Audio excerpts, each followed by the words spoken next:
Hello friends, तो आज हम आप लोगों के लिए लेके आ गए हैं एक नया इंटरेस्टिंग सा चैप्टर जिसका नाम है force and laws of motion. अब ये इंटरेस्टिंग क्यों बनता है? इसकी दो खास वजह है पढ़ने की। पहली ये कि इसको 9th में पढ़ना है हमको और 11th में पढ़ना है, तो इसका बहुत इन डिटेल यूज़ होने वाला है क्लास 11th में, तो हमको अच्छे से पढ़ना पड़ेगा इसको। ठीक है, तो अब अगर यहीं पे इसका बेसिक समझ लेते हैं, अच्छे से एकदम समझ लेते हैं, क्योंकि यहाँ पे इन डिटेल में पढ़ाने वाला हूँ। तो फोर्स हो सकता है फोर्स को मैं इन डिटेल ना डिस्कस कर पाऊँ, क्योंकि ये 9th के सिलेबस में ज़्यादा नहीं है, तो मैं 9th के सिलेबस के अकॉर्डिंग अभी पढ़ा रहा हूँ।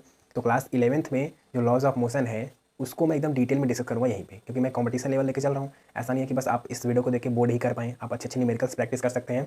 इसके बाद जो वीडियो लेक्चर आएगा, जब ये चैप्टर पूरा एंड हो जाएगा थ्योरी पढ़ा के, तो हम न्यूमेरिकल्स पे एक वीडियो बना देंगे, तो आप उसमें अच्छे अच्छे न्यूमेरिकल्स रहेंगे, देख लीजिएगा। ठीक है, तो अभी दूसरे इंपॉर्टेंस की बात करते हैं। दूसरा इंपॉर्टेंस इसका ये है कि हम अपनी डे टू डे लाइफ में हमेशा फोर्स को महसूस करते हैं, फील करते हैं फोर्स को। हमारे day to day everyday life में बहुत ज़्यादा यूज़ होने वाला है फोर्स का। अब फोर्स होता क्या है, नाम से कुछ ना कुछ क्लियर हो रहा होगा कि फोर्स होता क्या है। अब आपको मैं एक एग्जांपल देकर समझाता हूँ। देखिए, मान लीजिए कि सपोज़ कीजिए अपने रूम में पढ़ रहे हैं बैठ के, ठीक है, पढ़ाई चल रही है अच्छे से। हालांकि कैसी पढ़ाई चलती है वो आप लोग ही जानते हैं, पढ़ते हैं कि क्या करते हैं ना जाने, पता नहीं क्या करते हैं। मैं मान के चल रहा हूँ, थिंक पॉजिटिव ऑलवेज। तो मैं मान के चल रहा हूँ कि आप पढ़ाई कर रहे हैं, रूम में आराम से बैठ के स्टडी कर रहे हैं और आपको लगी भूख। ठीक है, तो भूख लगी तो आपने क्या किया, आप पहले उठेंगे। ऐसा तो नहीं है कि आप जादुई पावर है कोई आपके अंदर और फटाक से दीवार क्रॉस करके चले जाएंगे इनविजुअल होकर, ऐसा कुछ नहीं है ना। वो डोरेमोन वाला वो हुक नहीं है हमारे पास कि पार करके चले जाएंगे, वैसे तो वैसी बात नहीं है। अब क्या करेंगे, हम क्या उठेंगे, दरवाज़ा बंद रहेगा, दरवाज़ा खोलेंगे, बस यही एप्लीकेशन आ गया फोर्स का। अब पहली बात ये कि अगर आप पढ़ रहे हैं, मान लीजिए आपके पास स्टडी टेबल है, ठीक है, तो आप उसको भी उठाएंगे तो वहाँ पे फोर्स आ गया, क्योंकि वहाँ पे मैंने क्या किया, पुल किया उस ऑब्जेक्ट को। दरवाज़ा खोलना है, फिर से पुल करूँगा वापस से, तब ओपन करके तब जाऊँगा खाना लेने। तो अब देख रहे हैं आप, इतना ज़्यादा यूज़ है डे टू डे लाइफ में। मैं कुछ भी कर रहा हूँ, मैं मान लीजिए देखिए ये मार्कर है, इसको मैं इस मार्कर को ओपन कर रहा हूँ, ओपन हुआ ये मार्कर। मैंने क्या किया, देखिए दोनों तरफ से खींचा तो ओपन हो गया। लेकिन अब दोनों तरफ से ऐसे थोड़ी बोलेंगे कि मार्कर है, दोनों तरफ से खींचेंगे ओपन हो जाएगा, तो यही जाके बुक में लिख देंगे। कॉपी में हमारे क्वेश्चन पेपर में आएगा कि बताओ फोर्स क्या है, तो यही लिख देंगे। लेकिन एक स्टैंडर्ड डेफिनेशन चाहिए कि नहीं डिफाइन करने के लिए, ऑब्वियसली चाहिए ही चाहिए। हालांकि क्लास 8th में हम पढ़ते हैं पुश और pull on by object on another object. सही है डेफिनेशन, ये भी एकदम करेक्ट डेफिनेशन है, बस आपको इतना ही समझना है। पुश और पुल क्या होता है, वो एग्जर्ट होता है एक ऑब्जेक्ट से दूसरे ऑब्जेक्ट पे। ठीक है, तो यहाँ पे समझिए, अब इसको नहीं बोलेंगे मार्कर से खींचा मैंने बंद किया, इसको मैंने क्या बोलूँगा कि दोनों तरफ से फोर्स लगा के इसको मैं ओपन कर दिया, ऐसे डिफाइन करेंगे। ठीक है, देखिए आपने गए खाना लेके आए, फिर से वापस से दरवाजा आप जब बंद करने जाएंगे तो फिर दरवाजे को पुश करेंगे आप, क्योंकि खोलने में मान लीजिए पुल करना पड़ा, तो अब बंद करने में पुश करना पड़ेगा। अच्छा, अब पुल और पुश का मतलब समझ में आ रहा है ना। पुल मतलब होता है खींचना, दरवाजे को खींचना, अब पुश मतलब दरवाजे को ढकेलना। ठीक है, तो अभी हम यहाँ पे इस वीडियो में क्या करेंगे कि फोर्स और इफेक्ट ऑफ फोर्स डिटेल में फोर्स को डिस्कस करेंगे। अगले वीडियो में हम लेके आएंगे टाइप ऑफ फोर्स, जो कि इन डिटेल रहेगा। और दो टाइप के होते हैं, बैलेंस्ड इनबैलेंस्ड, दो तरह के फोर्स होते हैं। ठीक है, तो यहाँ पे बिना देरी के हेडिंग लगाते हैं, बाकी प्रवचन तो होता रहेगा। वैसे हम ये रिकमेंड करके चल रहे हैं कि आप नोट साथ साथ इस वीडियो लेक्चर का बनाने वाले हैं, तो आप कॉपी पे लेके बैठिए अच्छे से। तो हेडिंग लगाते हैं, force and loss of motion. आज दो मार्कर का यूज़ नहीं करेंगे, एक ही मार्कर लिए हैं। ठीक है, क्योंकि बहुत ज़्यादा रिफ्लेक्शन आ रहा है लाइट की वजह से, ये इशू सॉल्व हो जाएगा जल्दी, टेंशन नहीं लेना। आप लोगों को क्या है, आप लोगों को पढ़ना है बस, तो कैसे भी कंटेंट मिल रहा है, बस मिल जा रहा है ना, आप पढ़िए। ठीक है, तो चलिए देखते हैं, पहले फोर्स की डेफिनेशन देखते हैं। हालांकि मैंने डिफाइन तो कर दिया है कि किसी भी चीज़ का खिंचाव या फिर ढकेलाव क्या कहलाता है, फोर्स कहलाता है। तो यहाँ पे उसको लिख देते हैं। अब देखिए यहाँ पे होगा क्या, बेसिकली दो वस्तु रहेगी। वस्तु कुछ ज़्यादा ही हिंदी में चला जा रहा हूँ। वस्तु का मतलब दो ऑब्जेक्ट रहेगा, दो बॉडी दो थिंग, फिजिक्स में कुछ भी बोल सकते हैं, दो थिंग दो बॉडी दो ऑब्जेक्ट, कुछ भी रहेगा, बस दो चीज़ रहना नेसेसरी है। पहला क्या रहेगा कि एक क्या करेगा, जैसे मेरा हाथ है तो मैं इसको बोल देता हूँ थोड़ी देर के लिए क्या है, एक ऑब्जेक्ट है। ठीक है, तो मेरे हाथ ने इस मार्कर पे फोर्स लगा के इसको ओपन कर दिया, तो इसका मतलब कि एक ऑब्जेक्ट ने दूसरे ऑब्जेक्ट पे फोर्स लगाया। ठीक है, तो ये बात आपके दिमाग में हमेशा क्लियर रहनी चाहिए कि दो ऑब्जेक्ट रहेंगे, एक फोर्स लगाएगा दूसरे पे। ठीक है, तो यहाँ पे लिखते हैं फोर्स क्या होता है, अब पुश और pull by one object exert on another, a push or pull by one object exert on another। तो ये कहानी हो गई पूरी। अब मैं ये सोच रहा हूँ कि इफेक्ट ऑफ फोर्स समझाने से पहले आपको एक छोटी सी स्टोरी सुनाते हैं। ठीक है, तो उससे इफेक्ट ऑफ फोर्स जो रहेगा उसके 5 पॉइंट हैं। मैं भी थोड़ा सा इंट्रो दे देता हूँ कि आगे नेक्स्ट 5 पॉइंट क्या आने वाले हैं। अब आप यहाँ पे देखिए आराम से। चलिए देखते हैं एक एग्जाम्पल से। यहाँ पे लेते हैं एक, ये मान लेते हैं हमारे हैं, ये कौन है, हाथ तो मैंने बनाया ही नहीं, चलिए हाथ बन गया, इसका मुँह भी बन गया। ये हमारे यहाँ मान लेते हैं गुड्डू भैया। अब गुड्डू भैया बहुत ही गर्म दिमाग के आदमी हैं, पहले ही बता दे रहा हूँ। अब गर्म दिमाग के आदमी इसलिए हैं कि अभी ये गए थे, पार्टी में गए थे, एक इनकी फिक्स हुई थी पार्टी शाम को। अब शाम वाली पार्टी कैसी होती है आप जानते हैं, कॉफ़ी शॉप में पार्टी थी। तो हालांकि वहाँ पे बहुत ही बेकार रिस्पांस मिला इनको।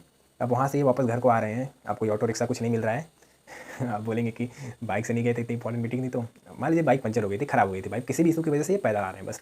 तो पैदल आ रहे हैं, रास्ते में हैं बहुत गुस्से में। क्यों है? क्योंकि जिस काम के लिए गए थे वो काम बना नहीं है इनका, वैसे ही चले आ रहे हैं। तो अब यहाँ पे समझिए, रास्ते में इन्होंने क्या देखा कि एक बॉल ऐसे पड़ी हुई है। रास्ते में इन्होंने क्या देखा, एक बॉल पड़ी हुई है। ठीक है, ये क्या है? ये एक बॉल है। अब रास्ते में पड़ी हुई है, अब इनको आ रहा था बहुत गुस्सा, इनके रास्ते में बॉल कैसे आ गई। तो इन्होंने पैर से मारा और बॉल निकल ली। पहले कैसी थी बॉल? रेस्ट में थी। जो जो मैं पॉइंट को आप नोट करने के लिए बोलूँगा आप उसको ध्यान से समझिएगा। पहले बॉल कैसे थी? रेस्ट में थी। आफ्टर फोर्स अप्लाई बॉल कैसे आ गई? मोशन में। गुड्डू भैया के रास्ते में बॉल आई, गुड्डू भैया ने पैर से मारा उसको, अब बॉल तुरंत वहाँ से हट गई। ठीक है, तो अब यहाँ पे समझिए, ये स्टोरी का पार्ट 1 खत्म होता है। दूसरी स्टोरी के लिए मैं बताता हूँ आपको कि ऐसे समझिए। फिर गुड्डू भैया कुछ देर आगे चले, आगे जाने के बाद सामने से गुड्डू भैया पे किसी ने बॉल से मारा। अब ये आप सोचेंगे कि इतनी रात में बॉल कहाँ से आई, शाम का टाइम है, ये जा रहे हैं, तो शाम को कौन क्रिकेट खेलता है, या फिर बॉल कहाँ से आई। किसी भी वजह से मान लीजिए कि बॉल या पत्थर कुछ भी आ गया। तो अब आया, गुड्डू भैया जा रहे थे, सामने कुछ भी आया, सामने से कुछ भी आ रहा है इनके। अब इन्होंने क्या किया कि रोक दिया उसको, अपनी बॉडी से उस ऑब्जेक्ट को रोक दिया। कैसे रोका ये मुझे नहीं पता, बस रुक गया ऑब्जेक्ट। तो अब ऑब्जेक्ट क्या हुआ, मोशन में था, और गुड्डू भैया की वजह से ऑब्जेक्ट किस में आ गया, अब रेस्ट पोजीशन में आ गया। दूसरा पार्ट यहीं पे समाप्त करते हैं। अब तीसरा पार्ट देखते हैं। मान लीजिए कि किसी ने बॉल, मतलब किसी ने फेंका उधर से बॉल गुड्डू भैया की तरफ। अब इन्होंने क्या किया कि ऐसे फटाक से ऐसे मार दिया। मतलब बॉल सामने से तो आ रही थी, लेकिन उन्होंने रोका नहीं उसको, मतलब ऐसे कैच करके पकड़ा नहीं, रोका नहीं उसको। उन्होंने क्या किया कि इस बॉल जो उधर से आ रही थी सामने से, इन्होंने ऐसे फोर्स लगा के इधर भेज दिया। मतलब स्टार्टिंग में बॉल ऐसे आ रही थी, तो इन्होंने ऐसे फोर्स लगा के बॉल की डायरेक्शन को चेंज कर दिया। तीसरा इफेक्ट ये हो गया। चौथे इफेक्ट में बात करते हैं हम कि अब मान लीजिए कि जैसे होता नहीं है कि कोई उधर से बॉल फेंकता है तो हम लोग इसी डायरेक्शन में मार देते हैं, तो स्पीड और बढ़ जाती है। जैसे किसी ने उधर से 2 मीटर पर सेकंड से फेंका बॉल को, तो हमने और ज़्यादा फोर्स लगा दिया। तो अब फोर्स लगाने से क्या आएगा, एक्सेलरेशन। ये टर्म आपको समझ में आएगा कब, आगे जब लॉज ऑफ मोशन बताऊंगा तब अच्छे से समझ में आएगा। तो उधर से मान लीजिए 2 मीटर पर सेकंड से कोई भी बॉल आ रही थी, हमने फोर्स लगा के उसकी स्पीड को इंक्रीज़ कर दिया। एक तो ये वजह हो सकती है। दूसरी वजह ये हो सकती है, इसमें दूसरा केस जो हो सकता है वो ये है कि अब उधर से बॉल आ रही थी, हमने क्या किया कि उसको अपोजिट डायरेक्शन में फोर्स लगा के थोड़ी सी स्पीड घटा दी। मान लीजिए पहले 2 मीटर पर सेकंड से आ रही थी, लेकिन अब उसकी स्पीड कितनी हो गई है, 1 मीटर पर सेकंड। तो मैं क्या कर रहा हूँ, फोर्स जो भी कर रहा हूँ सब फोर्स से ही कर रहा हूँ। Without force I am nothing. ठीक है, without force I am nothing. Force की वजह से ही मैं सारा काम कर पा रहा हूँ। मैंने डायरेक्शन भी चेंज किया फोर्स की वजह से, स्पीड को इंक्रीज़ किया फोर्स की वजह से, डिक्रीज़ कर रहा हूँ फोर्स की वजह से, और स्टेशनरी ऑब्जेक्ट को मूविंग में ला दे रहा हूँ फोर्स की वजह से, मूविंग ऑब्जेक्ट को रोक दे रहा हूँ, ये भी फोर्स की वजह से रोक रहा हूँ। तो बाकी सब फिर उसके बाद लास्ट केस एक आता है कि अब देखिए क्या हुआ कि गुड्डू भैया को आया बड़ा गुस्सा, क्योंकि बार बार बॉल बॉल बॉल करते करते इतना ज़्यादा दिमाग ख़राब हो गया उनका कि उन्होंने क्या किया कि उस बॉल को ही पकड़ के काम तमाम कर दिया उसका। ठीक है, अब ये कैसे होगा, ये मुझे नहीं पता कैसे होगा, बस समझ लीजिए कि बॉल बहुत ही घटिया क्वालिटी की थी। तो उन्होंने ऐसे पकड़ा बॉल को और उसका काम तमाम कर दिया दबा के। अब इस लास्ट वाले पॉइंट को मैं समझाने के लिए आपके सामने एक छोटा सा दिखाता हूँ एग्जाम्पल। ये देखिए, ये क्या है, ये क्या है बे, सपना है पानी पीने का। देखिए यहाँ पे ये रहा बॉटल आपके सामने। तो अब यहाँ पे समझिएगा मैं क्या कर रहा हूँ, पहले ढक्कन निकाल देता हूँ, नहीं तो इसके अंदर एयर है। तो चलिए ढक्कन निकाल दिया मैंने।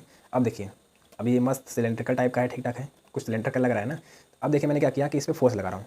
ये मेरे फिंगर्स देख रहे हैं, देखिए ये देख रहे हैं। अभी शेप इसका कैसा हो गया है, देख लीजिए। पहले शेप कैसा था, अब शेप कैसा है। मैंने फोर्स लगा के इसके शेप और साइज़ को चेंज कर दिया। हालांकि पहले वैक्यूम था तो मैंने इसको दबाया, देखिए छोड़ दे रहा हूँ तो फिर वापस अपने जैसा हो जा रहा है ओरिजिनल शेप में, देख लीजिए ध्यान से। लेकिन अब मैंने इसको फोर्स लगाया, जब भी फोर्स लगा रहा हूँ तब ये क्या हो जा रहा है, शेप और साइज़ को चेंज कर ले रहा है। तो बस ये लास्ट केस था इफेक्ट ऑफ फोर्स का, कि force can change the shape and size of object. तो अभी हम पूरे केस को डिटेल में लिख देते हैं। आई होप कि आपको स्टोरी अच्छी लगी होगी। अगर स्टोरी अच्छी लगी हो तो कमेंट करके बताइएगा हमको। चलिए यहाँ पे लिखते हैं पहला इफेक्ट क्या था, पहले हेडिंग लगाइए, इफेक्ट ऑफ फोर्स। देखिए इसमें पहली जो मैंने कंडीशन बताई थी वो ये थी कि स्टेशनरी ऑब्जेक्ट आ जा रहा था मोशन में। तो यहाँ पे लिखते हैं force can make the stationary body in motion. Second case क्या था हमारा, सेकंड केस ये था कि मूविंग ऑब्जेक्ट आ रहा था, गुड्डू भैया ने उसको रोक दिया था पकड़ के। तो मूविंग ऑब्जेक्ट किस में आ गया, रेस्ट पोजीशन में आ गया। तो सेकंड कंडीशन लिखते हैं फोर्स कैन स्टॉप द